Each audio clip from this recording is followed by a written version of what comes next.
My name is Justino Panella. I work as a counselor. I do personal counseling, academic counseling, mental health counseling.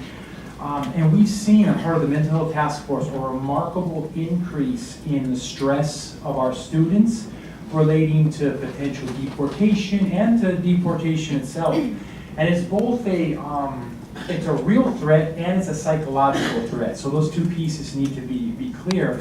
In a real threat, as I spoke before one time at a board meeting, one of our students at Chabot, her brother was deported, and 2 weeks later that student was found dead. So the psychological issues that she was going through, Elizabeth Herrera, it's, you know, she was one of my students, and she's not here now. And so the psychological pieces are super important for us to consider with this resolution that we want. Sorry, it takes me a moment here. Yeah.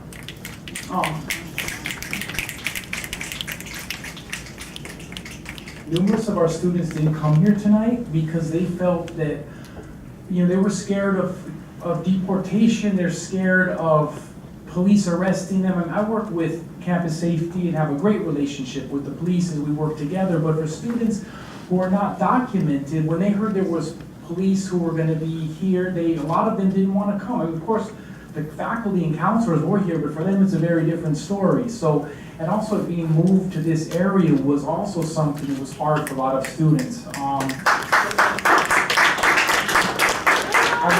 want to read you, this is just, I could be here for a long time reading you messages from students, but this is one I want to share with you from a new first year student who was on his way with a group of friends. And what he said is, being an immigrant in America is to be threatened as a second-class citizen. While my friends move forward in life, getting their apartments, licenses, and jobs, I'm stuck in the dirt, unable to do anything. Even having a voice is hard, not being able to vote or even protest for issues that affect my everyday life.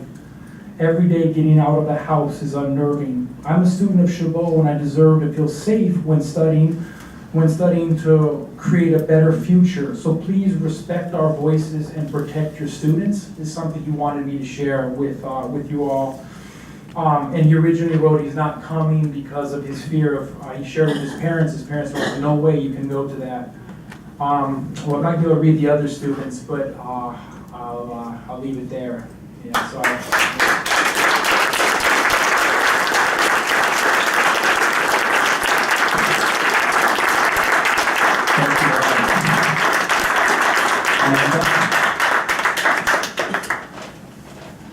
First and foremost, I would like to thank you for this opportunity for allowing me to speak at this meeting.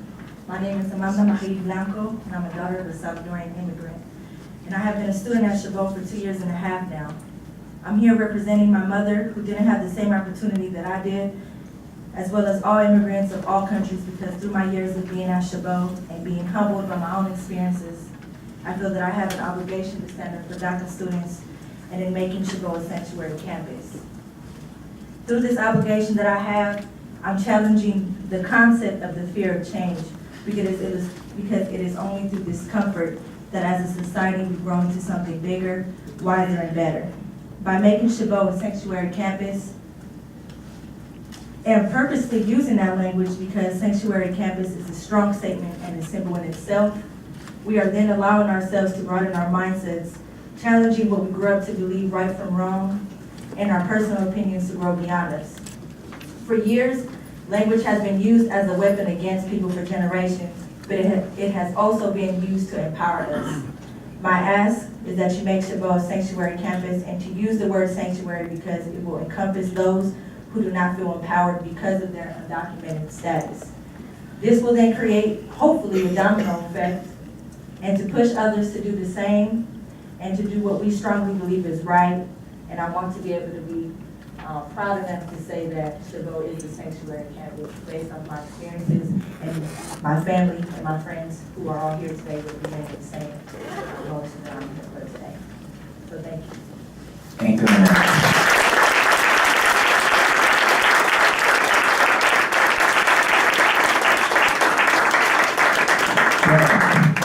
Hi everyone, my name is Sharon Drake. I am the Vice President Chabot College. And I wanted to let you guys know that I really appreciate public comments, or rules for public comments being suspended tonight, because we have a ton of students here who want to speak, a ton of staff that have so many things that they're concerned about. And these issues affect us every single day.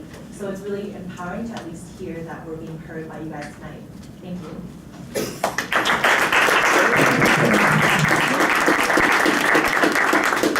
Lorenzo? Good evening, Board. My name is Lorenzo. I am here as a student at Chabot College under your district. I am also here as a senator of, a student senator of Chabot College, and as a senator, student senator. It is my honor and my duty and my privilege, really, to voice and echo, really, rather than represent, echo the concerns of my peers. Before I get into the concerns that I would like to share, I want to clarify that the concerns that we have do not necessarily lie on the board as a whole. We have a relationship between the Board of Trustees and the students on our campus. It's a unique relationship. You all have a sole power in making decisions that affect us entirely, affect the entire campus. In saying that, there has to be some sort of solidarity in the dynamic of that relationship. Without that solidarity, we see injustice and disservice, like we have seen through the conversations that have gone over and over about what should be on the agenda, the relocation of this meeting, which, in my opinion, is a blatant act of oppression and an attempt to silence the students, because we reside at Chabot. You reside in here. To move the meeting here is ridiculous. It makes the democratic process unreasonably challenging for community college students. I'm standing here exhausted. I work every single day that I'm not at Chabot. And I go to school Monday through Thursday. When I'm not at school, I'm at work. When I'm not at work, I'm at school. Saying that, I do thank you because I can understand how tired many of you may be. I want to also state that it is, to my knowledge, our president of Chabot has voiced many concerns to the chancellor and her office. And it seems that these concerns are not being acknowledged and that they're being neglected. Concerns just like this sanctuary resolution, which as a student, I urge you respectfully to pass and adopt that resolution, the sanctuary resolution, unrevised as it stands, using the term sanctuary as a symbolic representation of our solidarity as a district and as a college to all students and everybody on campus, and to all, especially undocumented men and women who need that support right now. They're going through something right now with the phasing out of DACA, and we are an isolated body of non-sanctuary. It does not make any sense as America to not stand with those that contribute to our society, that are a part of the educational process. And with that, I thank you for the time.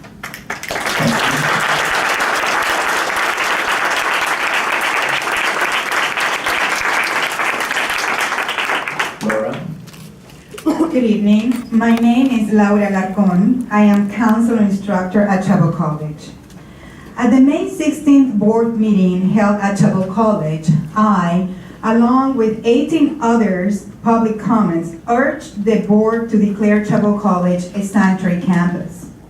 I reminded the board that those children who at an early age cross borders escaping political oppression, food instability, and economic hardship have rich, complex identities to accompany their heroic tales of survival that shape my pedagogy, my counseling practices, my worldview. That night, too, a joint resolution on Chabot College as a sanctuary campus was presented for the board's consideration. 5 months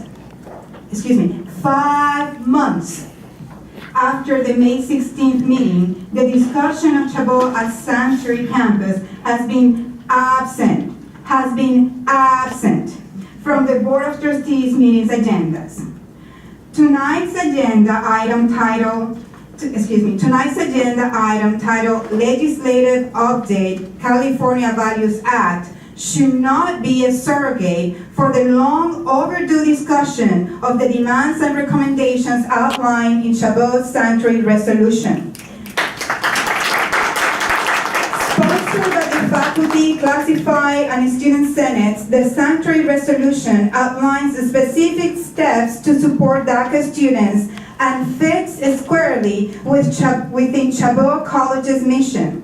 Principal among this mission value is Chabot's commitment to, quote, building safe and supported campus community and encouraging diversity in our curriculum and community of learners, end of quote.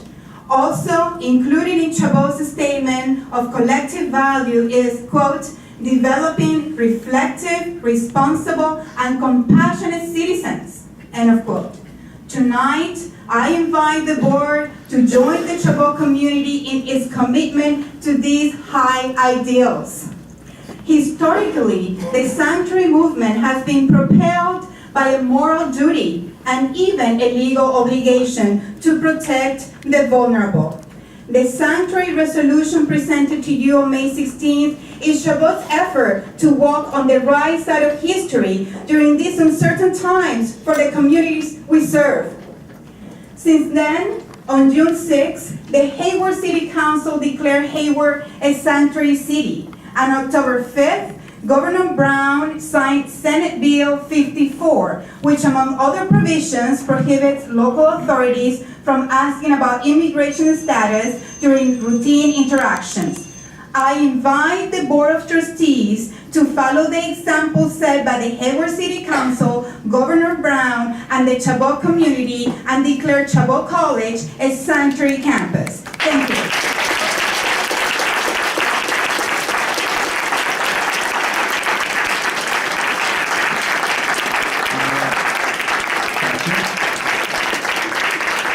I would like to now call the next 5 speakers to be prepared. The first one is Katie Messanina, is that correct?